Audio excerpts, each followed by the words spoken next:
Human physiology में एक और इंपॉर्टेंट सिस्टम का मैं डिस्कशन करने वाला हूं जिसका नाम है एंडोक्राइन सिस्टम। क्या एग्जैक्टली आपको एंडोक्राइन सिस्टम समझ में नहीं आता? आप हार्मोन्स को मेमोराइज करते करते सब कुछ भूल जाते हो। आपको ये भी पता नहीं चलता कि आप जो मैं पढ़ रहा हूँ एंडोक्राइन सिस्टम उसको उसकी आवश्यकता क्या है। तो आज मैं इस वीडियो के माध्यम से आपको 100% सुपर क्लैरिटी देने वाला हूं। साथ ही साथ मैं आपको जो है पूरे हार्मोन्स को मेमोराइज करा दूंगा। तो चलिए स्टार्ट करते हैं इस वीडियो को और सबसे पहले समझते हैं कि आखिर एंडोक्राइन सिस्टम की जरूरत क्यों है हमारे बॉडी को। तो इससे पहले आपने देखा होगा न्यूरल सिस्टम, जिसे नर्वस सिस्टम कहते हैं। तो नर्वस सिस्टम का मेन काम क्या है? तो यहाँ पे देखिए व्हाइट बोर्ड पे जो है ये आपका न्यूरल सिस्टम है। इस न्यूरल सिस्टम का मेन काम है कि rapid point two point coordination among the organs. तो हमारे बॉडी में जितने भी ऑर्गन्स है उसका पॉइंट टू पॉइंट कोऑर्डिनेशन, मतलब एक दूसरे से जो है तालमेल, एक दूसरे का जो सहयोग है वो क्या होता है? रैपिड होता है। और इसका जो इफेक्ट होता है वो क्या होगा? फास्ट और शॉर्ट लिव्ड होता है। तो पहला पॉइंट बेसिक तो यही याद रखेंगे। दूसरा, जो हमारे बॉडी के अंदर जितने भी नर्व फाइबर्स हैं उनका रीच जो होता है वो पूरे बॉडी सेल्स में नहीं होता है। तो यहाँ पे देखिए nerve fibre do not reach all body cell, पूरे बॉडी सेल में नहीं होता है। लेकिन हमें क्या है कि continuous regulation of cellular function की रिक्वायर्ड है। मतलब जो भी सेलुलर का फंक्शन है, कार्य है, उसका कंटिन्यूअस जो है नियंत्रण, रेगुलेशन जो है हमें रिक्वायर्ड है। इसीलिए हमें जरूरत पड़ता है किसका? हार्मोन्स का, जो सीक्रेट होता है किससे? एंडोक्राइन ग्लैंड से जो है ये सीक्रेट होता है। अब ये हार्मोन्स क्या करता है? तो हार्मोन्स करेगा तीन इंपॉर्टेंट। पहला याद रखेंगे कोऑर्डिनेशन, दूसरा है आपका इंटीग्रेशन और तीसरा है आपका कॉम्प्लीमेंटिंग। किसका? न्यूरल कोऑर्डिनेशन का। तो न्यूरल कोऑर्डिनेशन को, यानी नर्वस सिस्टम के कोऑर्डिनेशन को, जो यहाँ पे गैप था उसको पूरा करने के लिए एंडोक्राइन ग्लैंड से जो केमिकल सब्सटेंस रिलीज होता है उसको कहते हैं हार्मोन्स। और इस हार्मोन का तीन इंपॉर्टेंट जो है काम आपको, पहला कोऑर्डिनेशन, एक दूसरे को कोऑर्डिनेट करेगा। तो दूसरा है इसके काम जो है इंटीग्रेट होंगे, यानी कि आपस में जुड़ जाएंगे, और एक दूसरे को कॉम्प्लीमेंट भी करेंगे। और प्रॉपर जो है इसका जो है न्यूरल कोऑर्डिनेशन होगा, ताकि जो भी सेलुलर फंक्शन है उसका जो एक्टिविटी है वो हम बॉडी के माध्यम से अचीव कर सके। अब जो आपका, इसलिए कहा जाता है कि जो आपका एंडोक्राइन ग्लैंड है और साथ में जो न्यूरल सिस्टम है, ये दोनों मिलके ज्वाइंटली रेगुलेट करता है physiological function in the body. तो बॉडी के अंदर जितने भी फिजियोलॉजिकल फंक्शन है उसको ज्वाइंटली रेगुलेट करता है कौन? आपका नर्वस सिस्टम और एंडोक्राइन सिस्टम। तो आपको समझ में आ गया कि आपको एंडोक्राइन सिस्टम की क्यों जरूरत है। यहाँ पे जो गैप था, ये जो फास्ट हो रहा था, इसका इफेक्ट और शॉर्ट लिव्ड हो रहा था, तो उसके लिए किसका आना पड़ा? आपको हार्मोन्स का। तो आखिर समझते हैं कि हार्मोन्स क्या है, क्योंकि एंडोक्राइन सिस्टम क्या है? सिस्टम ऑफ क्या है? ग्लैंड है। और इस ग्लैंड से जो है केमिकल सब्सटेंस रिलीज होता है जिसको क्या कहते हैं? हार्मोन्स। तो एंडोक्राइन ग्लैंड में आपको एक बात सबसे पहले याद रखना है कि यह जो है डक्टलेस, मतलब इसमें कोई नली नहीं होगी। डक्टलेस जो है ग्लैंड से, डक्टलेस ग्लैंड। तो एंडोक्राइन ग्लैंड कौन सा ग्लैंड हो गया? डक्टलेस ग्लैंड हो गया, जो सीक्रेट करेगा किसको? हार्मोन्स को, हार्मोन्स को। और ये हार्मोन्स कहाँ पे जाएगा? तो ये चला जाएगा किसमें? In blood stream. किसमें ये रिलीज होगा? किसमें? ब्लड स्ट्रीम में।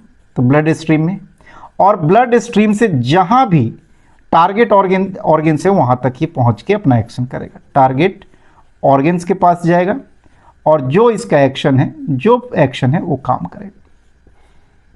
तो ये आपका कौन सा हो गया? हार्मोन्स।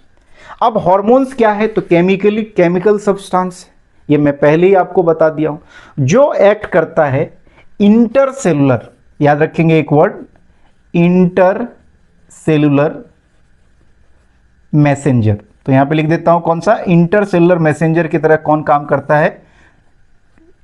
हार्मोन्स।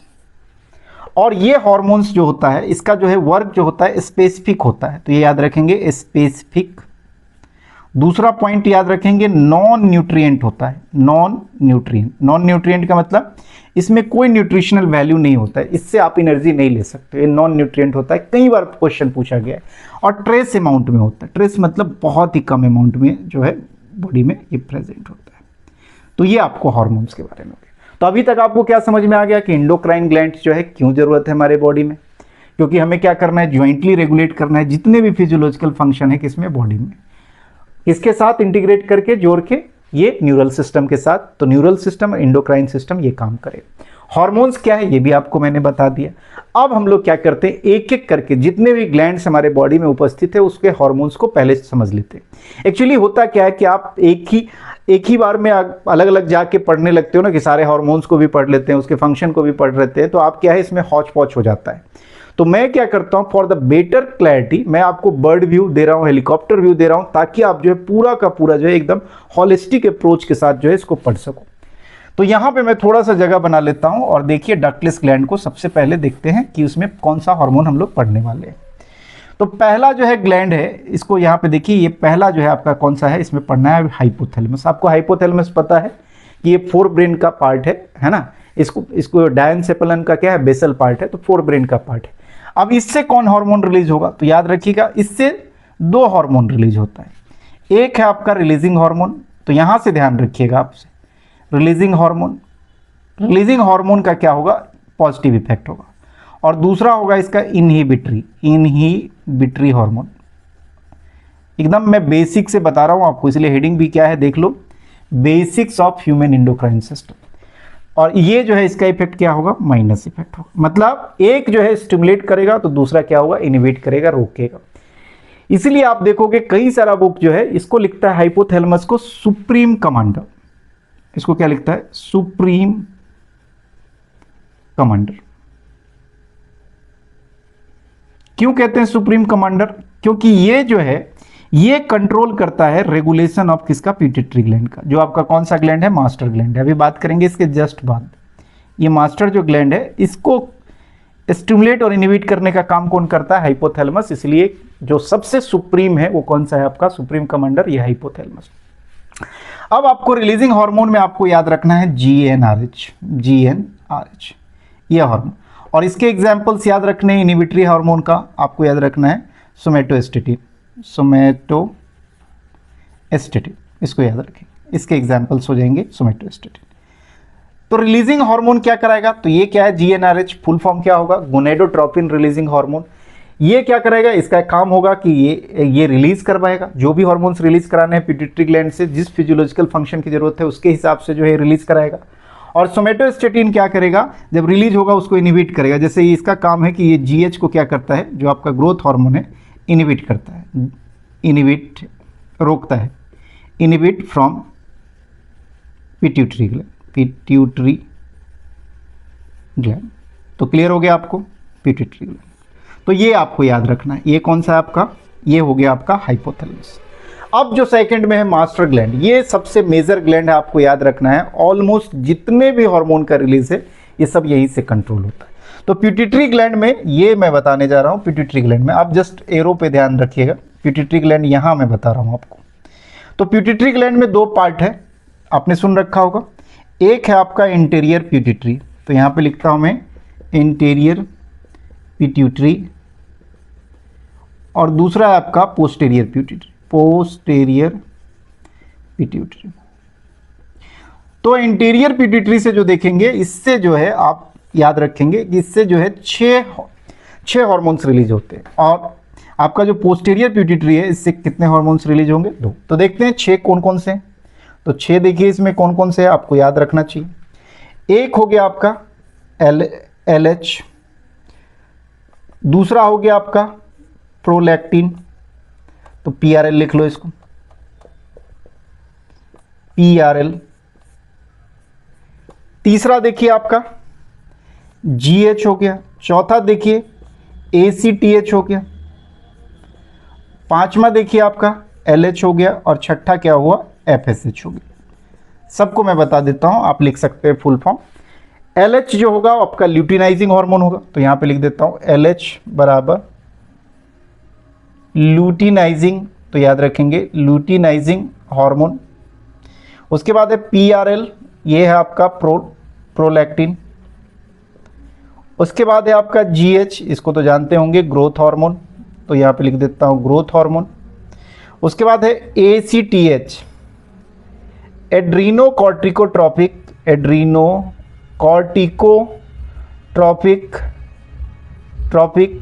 हार्मोन, इसको याद रखेंगे, एड्रीनोकॉर्टिकोट्रॉपिक हार्मोन। उसके बाद आपको तो LH यहाँ पे था,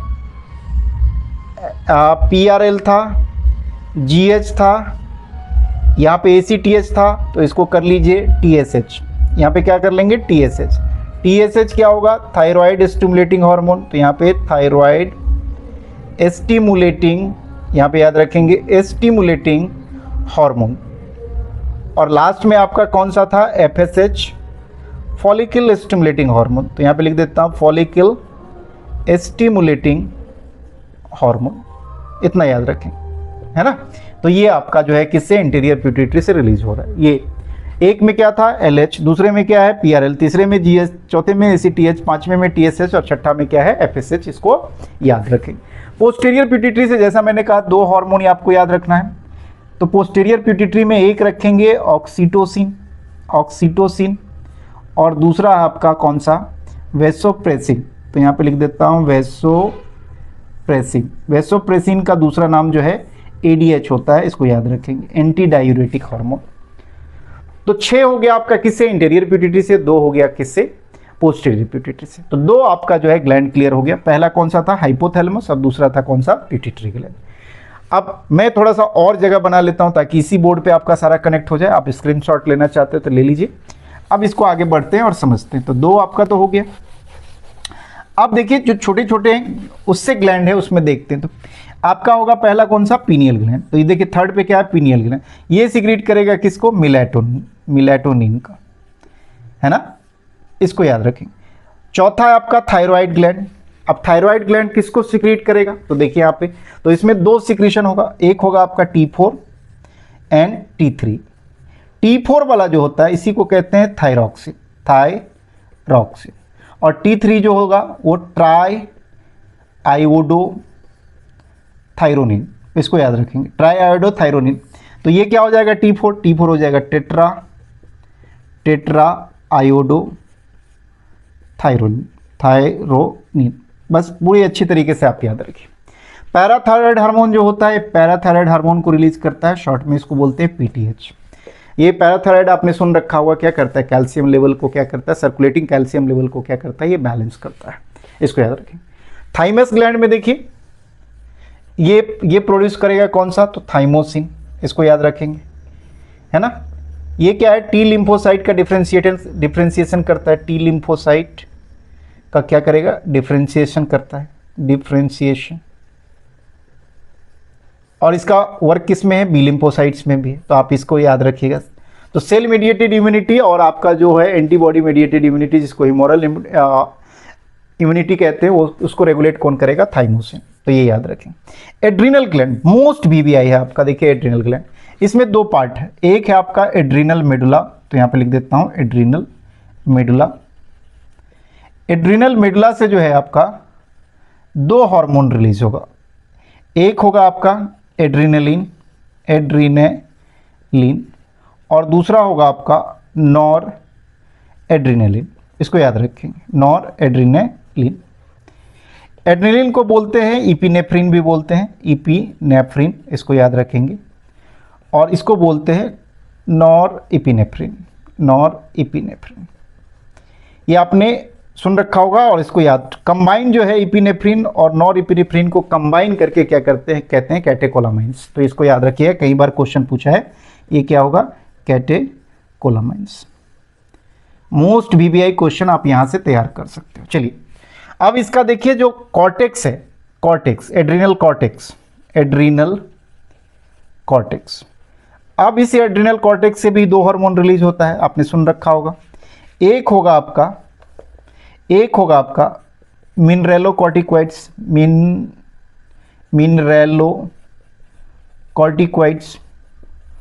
और दूसरा होगा आपका ग्लूकोकॉर्टिकॉइड्स, इसको याद रखें। जो मिनरेलोकॉर्टिकॉइड्स है इसमें आपका आएगा एल्डोस्टेरॉन, और जो आपका जो है ग्लूकोकॉर्टिकॉइड्स है इसमें आएगा आपका कॉर्टिसोल, इसको ध्यान रखेंगे। जो मेन ग्लूकोकॉर्टिकॉइड्स है वो कौन सा होगा, कॉर्टिसोल, जो मेन मिनरेलोकॉर्टिकॉइड्स है वो कौन सा होगा, एल्डोस्टेरॉन। यहां तक देखिए। अब आपका कौन सा बच गया, पैनक्रियाज। तो पैनक्रियाज, तो इधर लिख लेते हैं हम लोग पैनक्रियाज को, तो पैनक्रियाज है आपका, तो यहां देखिए पैनक्रियाज। तो पैनक्रियाज में आपको याद रखना है कि 2 सेल होता है, आप जानते भी हैं, एक होता है अल्फा सेल और दूसरा होता है बीटा सेल। इसको कंपोजिट ग्लैंड भी कहते हैं, कंपोजिट ग्लैंड कहते हैं। तो इसको याद रखेंगे। जो अल्फा सेल है इससे रिलीज होगा कौन सा, ग्लूकागॉन, तो इसको याद रखेंगे। और जो बीटा सेल है इससे रिलीज होगा कौन सा, इंसुलिन। दोनों मिलके क्या करता है, ब्लड, जो ब्लड का शुगर लेवल है उसको क्या करता है, कंट्रोल करता है, एक है ना, उसका रेगुलेशन करता है। उसके बाद देखिए आपका है कौन सा, टेस्टिस। तो टेस्टिस में याद रखिएगा, टेस्टिस ये मेनली क्या प्रोड्यूस करेगा, एंड्रोजेंस। और एंड्रोजेंस में मेन क्या है, तो टेस्टोस्टेरोन, जानते भी होंगे टेस्टोस्टेरोन। अब आपका बच गया ओवरी। तो ओवरी में देख लीजिए, ओवरी में क्या होगा, तो ओवरी में आपका जो सिक्रीट होगा कौन सा, तो दो हार्मोन याद रखेंगे। एक होगा आपका एस्ट्रोजेंस, तो एस्ट्रोजेंस हो गया, और प्लस प्रोजेस्टेरॉन, सुन रखा आपने होगा प्रोजेस्टेरॉन, ये कॉर्पस ल्यूटियम से सिक्रीट होता है। ये किससे रिलीज होगा, ओवरी से। तो इस वीडियो में आप देखो कि पूरा का पूरा जितने भी आपके इंडोक्राइन ग्लैंड्स थे उस सब का जो है हार्मोन्स मैंने आपको जो है एकदम से बेसिक तरीके से मैंने आपको बता दिया और आपको जो है समझा दिया। अब आप एग्जैक्टली क्या नहीं समझ पा रहे हो इंडोक्राइन सिस्टम, तो आपका आंसर होगा सर बिल्कुल समझ पा रहा हूं कि इंडोक्राइन सिस्टम की जरूरत क्यों पड़ी वो भी बता दिया। ज्वाइंटली जो है इंडोक्राइन ग्लैंड और न्यूरल सिस्टम का, या इंडोक्राइन सिस्टम या न्यूरल सिस्टम दोनों ज्वाइंटली जो है वो क्या करता है, तो यहाँ पे पहले बता दिया, ज्वाइंटली रेगुलेट करता है physiological function in the body. तो ये पूरा का पूरा बेसिक्स है किसका, आपका इंडोक्राइन सिस्टम का। कैसा लगा वीडियो कमेंट करके जरूर बताइएगा, और चैनल पर नए हैं तो चैनल को लाइक करें, सब्सक्राइब करें, बेल आइकन को प्रेस करना ना भूलें। इस तरह के कॉन्सेप्चुअल वीडियो का नोटिफिकेशन आपको मिलता रहेगा। Thank you so much for watching. Thank you.